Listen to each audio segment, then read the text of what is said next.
Hi, my name is Noella Anyangwe. I'm a current student athlete at the University of Maryland, and this is my story.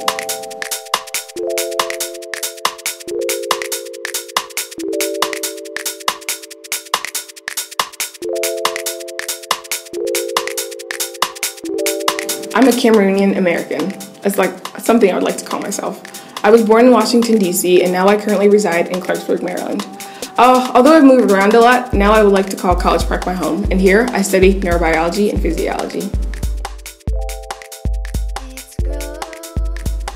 I think I would equate this to my senior year of high school. During this time, I was kind of having like a mindset battle. Can I be great? Can I not be great? And my high school track coach, Scott Matthias, he was very diligent at telling me every day at practice, do you know you can be great? And I'm just sitting there like, I don't know if I fit this character that he's assuming I am or who I can be, because with track, it's all about your mindset. If you don't believe that you're not winning, that's about it. And I think every day of practice, he would see that I was pushing a little bit further to, do the extra mile or do the extra something, because I wanted to be great, but I couldn't voice it. He knew that I was hungry on the inside to be great, but I don't know if I couldn't see it at that time. My vision wasn't clear, I would say.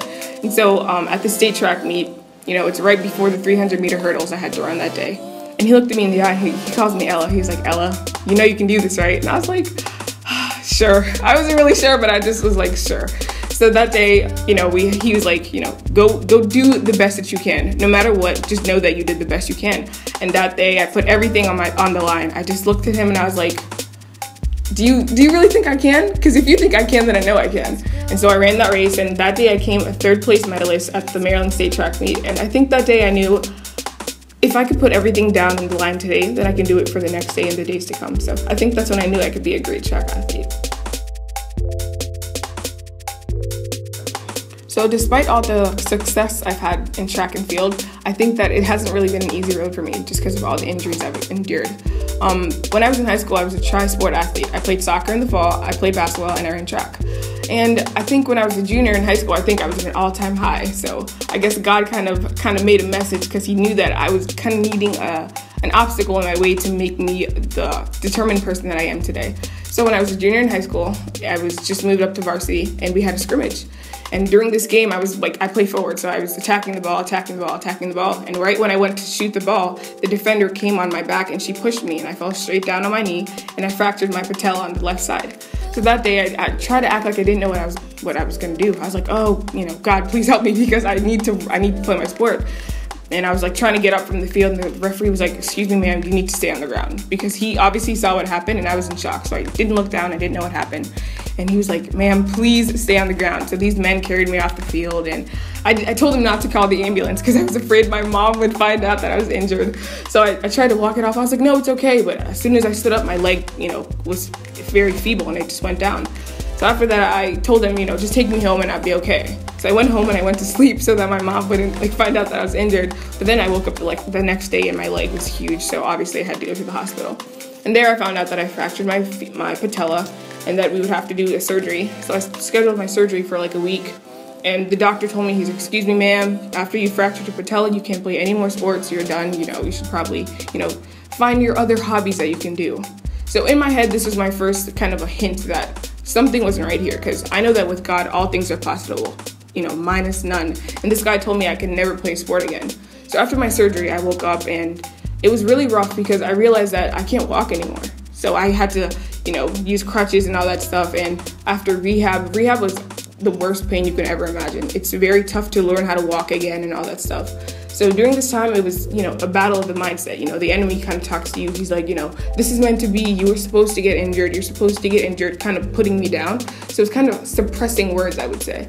And, at this time, I was really diligent in reading the word and trying to find words of encouragement, as well as my teammates are very uplifting and just trying to find, ways to make me feel happy, because injuries are very detrimental to the mindset.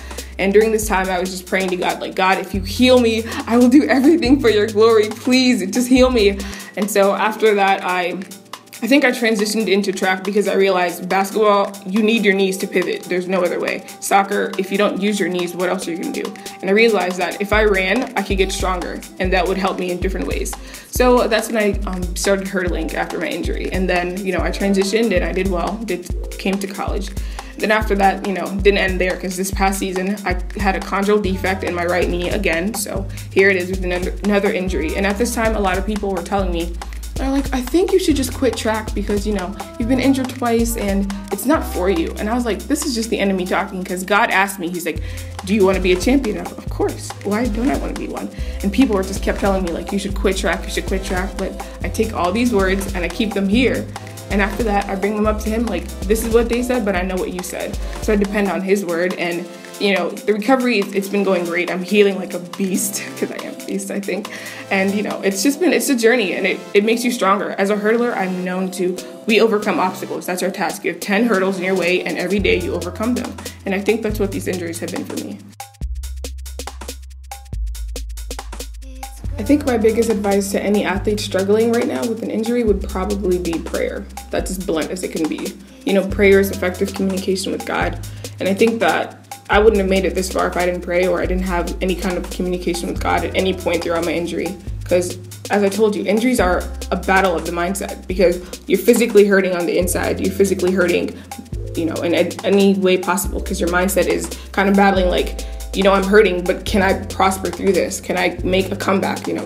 I told myself I've been injured twice, as I told you, and my injuries are my biggest comeback, my platform for my biggest comeback. So if you continuously pray, because the word of God says that in everything give thanks. So I thank God for this injury, because I know it's going to propel me to do better things. And I think that if you don't cultivate that prayer mindset, or that prayerful dedication to him through your injury, then it will defeat you. And that's why a lot of people, they give up. It's very easy to just say that I'm done here. I don't want to do this anymore, because I'm hurting and I don't want to hurt anymore. Every day doesn't mean that you're not going to battle. It's all about the battle, but the greatest thing is about the overcoming. Can you overcome? Will you overcome? It's about the decision that you'll make. So I think that if you are dealing with an injury, or, you've come from a lot of injuries and now you're 100%, what can I do now? You thank God for where you came from, because you know that your future will be bright, but you have to make the decision to, believe in yourself and, believe in God that he will do all things that he said he will do. So I think that's my greatest advice. My name is Noella Anyangwe, and that was my story.